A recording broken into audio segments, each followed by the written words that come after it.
إن الحمد لله نحمده ونستعينه ونستغفره ونعوذ بالله من شرور أنفسنا وسيئات أعمالنا. من يهده الله فلا مضل له ومن يضلل فلا هادي له. أشهد أن لا إله إلا الله وحده لا شريك له وأشهد أن محمدا عبده ورسوله. يا أيها الذين آمنوا اتقوا الله حق تقاته ولا تموتن إلا وأنتم مسلمون. يا أيها الناس اتقوا ربكم الذي خلقكم من نفس واحدة وخلق منها زوجها وبث منهما رجالا كثيرا ونساء واتقوا الله الذي تساءلون به والأرحام إن الله كان عليكم رقيبا. يا أيها الذين آمنوا اتقوا الله وقولوا قولا سديدا يصلح لكم أعمالكم ويغفر لكم ذنوبكم ومن يطع الله ورسوله فقد فاز فوزا عظيما. أما بعد فإن أصدق الحديث كتاب الله وخير الهدى هدى محمد صلى الله عليه وعلى آله وسلم وشر الأمور محدثاتها فإن كل محدثة بدعة وكل بدعة ضلالة وكل ضلالة في النار. Kaum muslimin yang dirahmati oleh Allah Subhanahu wa taala. Di antara mukjizat Nabi sallallahu alaihi wasallam yang Allah berikan kepada Rasulullah sebagai bukti bahwasanya dia adalah seorang nabi, sebagai bukti bahwasanya dia adalah utusannya Allah Subhanahu wa taala, adalah peristiwa Al-Isra dan Mi'raj. Isra, perjalanan dari Masjidil Haram menuju Masjidil Aqsa, dan Mi'raj dari Masjidil Aqsa sampai ke langit. Dua perjalanan, Isra dan Mi'raj. Dan telah disebutkan oleh para ulama bahwasanya tidak ada dalil yang jelas yang menyebutkan tentang waktu terjadinya peristiwa tersebut, sehingga merupakan suatu perkara yang salah kaprah jika dipastikan atau diyakini bahwasanya peristiwa tersebut terjadi pada bulan Rajab, bulan yang sekarang kita berada di tengah-tengahnya. Apalagi sampai diyakini pada tanggal 27. Bahkan sampai dijadikan hari libur. Dan diyakini bahwasanya pada hari tersebut terjadinya peristiwa Al-Isra dan Mi'raj. Kaum muslimin yang dimuliakan oleh Allah Subhanahu wa taala, Allah telah menyatakan di dalam Al-Qur'an tentang peristiwa yang besar ini. Kata Allah Subhanahu wa taala, Subhanalladzi asra bi 'abdihi laila minal masjidil haram ilal masjidil aqsa alladzi barakna haula linuriyahu min ayatina innahu huwas samiul basir. Sungguh kami telah memperjalankan, Maha suci zat yang telah memperjalankan hambanya, yaitu Muhammad sallallahu alaihi wa ala alihi wasallam, dari Masjidil Haram yang ada di Makkah, yang mana merupakan sebaik-baik masjid yang ada di muka bumi, menuju Masjidil Aqsa yang merupakan tempatnya para nabi di malam hari.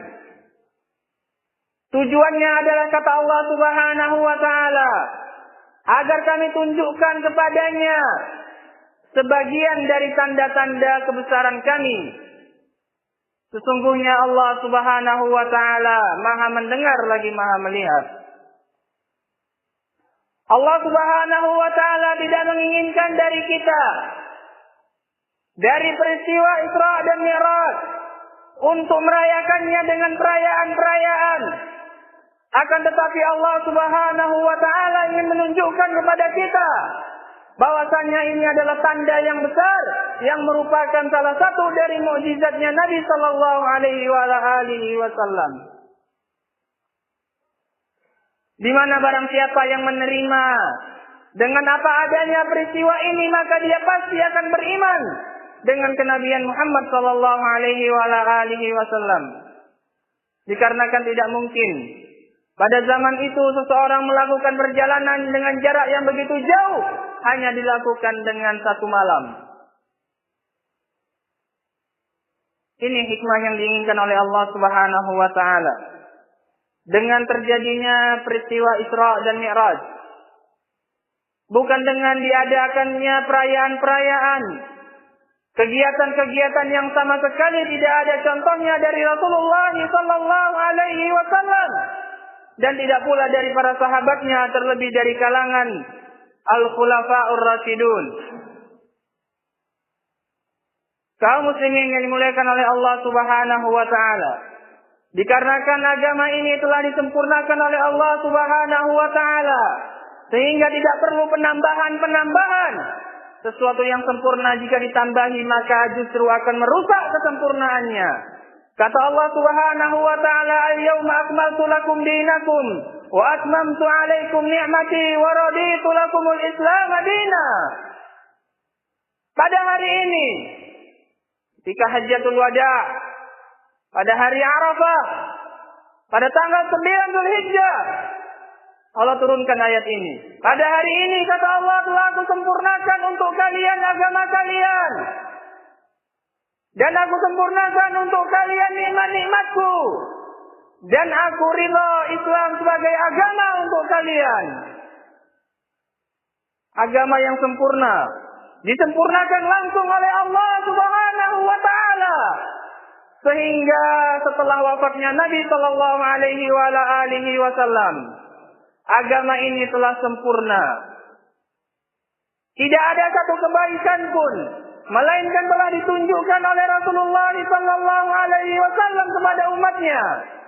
Dan tidak ada satu kejelekan pun, melainkan Rasulullah telah mengingatkan kita darinya. Benar-benar sempurna, tidak perlu penambahan-penambahan, tidak perlu ritual-ritual tambahan kepada Islam, dikarenakan Islam telah sempurna sejak wafatnya Rasulullah sallallahu alaihi wasallam. Kaum muslimin yang dimuliakan oleh Allah Subhanahu wa taala. Dan jika terjadi perselisihan, sebagian ingin mengadakannya dan sebagian tidak ingin mengadakannya dan menganggapnya bid'ah, maka kembalikanlah perselisihan tersebut kepada Allah Subhanahu wa taala dan juga Rasulnya. Kembalikan kepada Al-Quran dan juga sunnahnya Rasulullah sallallahu alaihi wasallam. Sebagaimana kata Allah Subhanahu wa taala, "Ya ayyuhalladzina amanu athi'ullah wa athi'ur rasul wa ulil amri minkum. Fa in tanaza'tum fi syai'in farudduhu ila Allah war rasul. In kuntum tu'minuna billahi wal yawmil akhir. Zalika khairu wa ahsanu ta'wila." Wahai orang-orang yang beriman, taatilah Allah dan Rasulnya, dan juga para pemimpin kalian, para pemerintah dan juga ulama.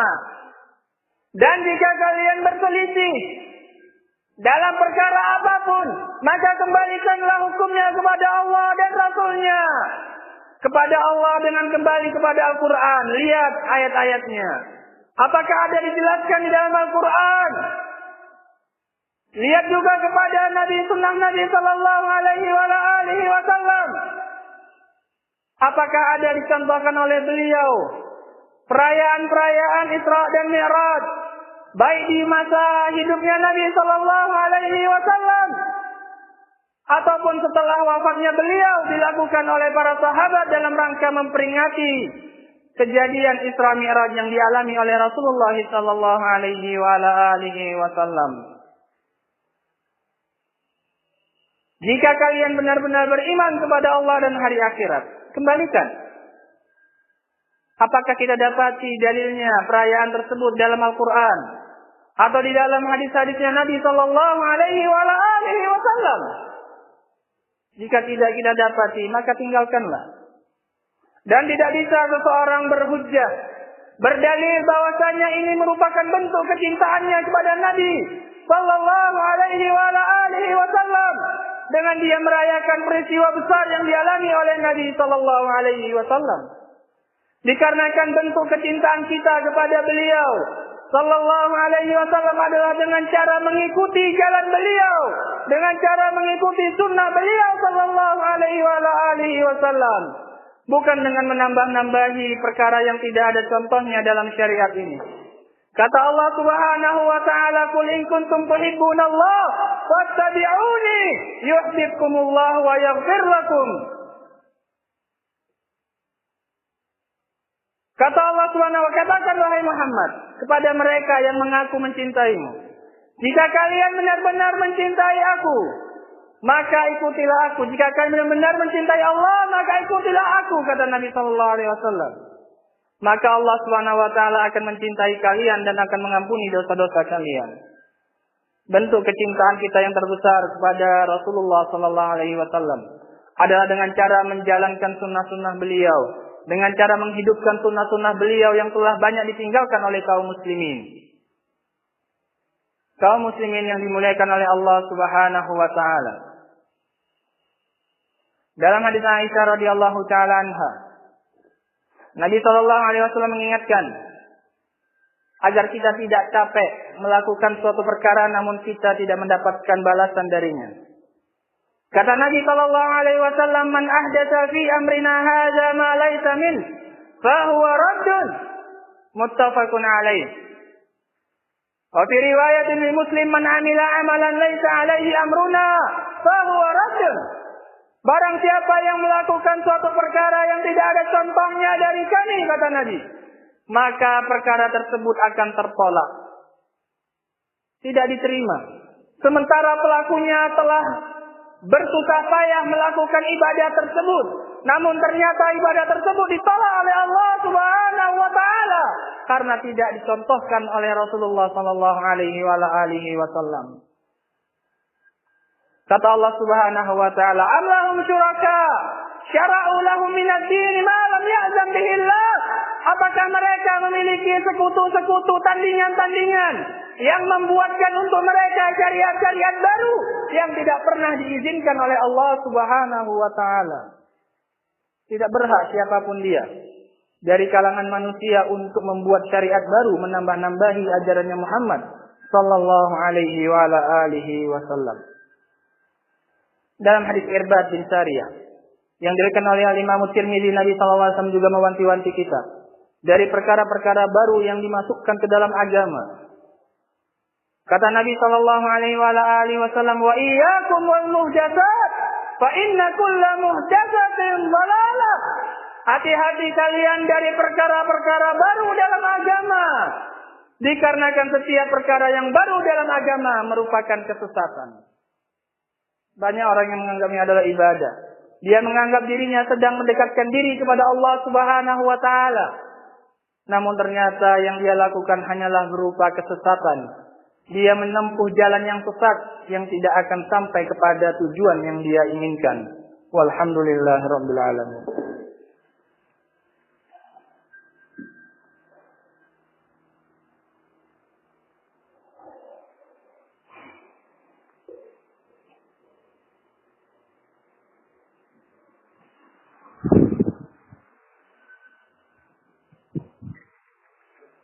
Alhamdulillah, wassalatu wassalamu ala Rasulillah wa ala alihi wa sahbihi wa man wala. Kaum muslimin yang dirahmati oleh Allah, daripada merayakan perayaan Isra dan Mi'raj dengan perayaan-perayaan yang tidak ada dasarnya sama sekali di dalam Islam, yang tidak pernah dianjurkan dan diperintahkan oleh Allah dan juga Rasul-Nya, tidak pula pernah dilakukan oleh para sahabat, padahal mereka adalah orang-orang yang paling memuliakan Rasulullah sallallahu alaihi wasallam, dan mereka adalah orang yang paling mengagungkan Rasulullah sallallahu alaihi wasallam. Meskipun demikian, tidak pernah seorang pun dari mereka yang merayakan peristiwa terjadinya Isra dan Mi'raj. Daripada mereka membuang-buang harta untuk melakukan perayaan-perayaan tersebut, alangkah baiknya jika mereka mengambil hikmah dari terjadinya peristiwa Isra dan Mi'raj, dikarenakan pada malam tersebut Allah Subhanahu wa ta'ala mewajibkan salat atas kaum muslimin. Sudahkah mereka lebih semangat melakukan salat berjamaah 5 waktu? Ataukah justru mereka lebih semangat menghadiri peristiwa-peristiwa perayaan seperti itu? Padahal Nabi sallallahu alaihi wasallam sampai berulang kali kembali kepada Allah Subhanahu wa ta'ala untuk meminta keringanan bagi umatnya. Setelah awalnya diwajibkan dalam sehari semalam 50 kali, sampai akhirnya menjadi 5 kali dengan pahala 50 kali. Padahal sholat berjamaah di masjid, menjawab panggilan azan adalah hukumnya wajib.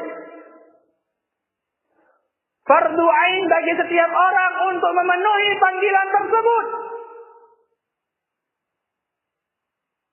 Bahkan dalam keadaan takut sekalipun, dalam keadaan perang sekalipun, Allah Subhanahu wa taala memerintahkan kita untuk melakukan salat secara berjamaah. Kata Allah Subhanahu wa taala, "Wa idza kunta fihim fa aqamta lahumus shalah, faltakum ta'ifatun minhum ma'ak wal ya'khudhu aslihatahum." Jika seandainya engkau sedang berada di tengah-tengah mereka, kemudian engkau ingin, wahai Muhammad, menegakkan salat ketika perang, ketika dalam keadaan takut, maka hendaklah salat bersama denganmu sekelompok dari pasukanmu.